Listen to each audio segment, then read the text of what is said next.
Pay attention to the red arrow.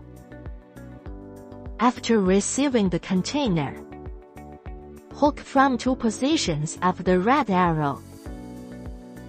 Drag out the FASTBOX, slowly dragging the FASTBOX out.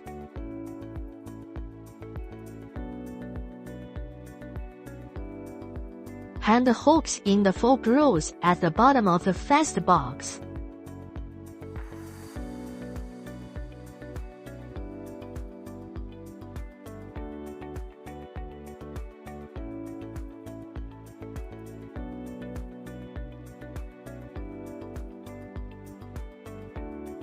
Remove the auxiliary pulley of the container. This pulley is useless now. Its use is to assist the FASTBOX in pulling out of the container.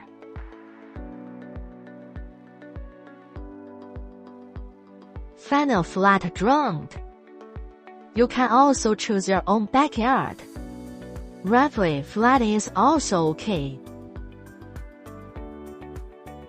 With the train, lift the entire FASTBOX to the selected ground.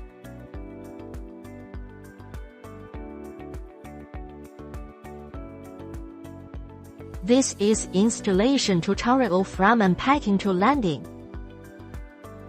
Please watch the next installation video.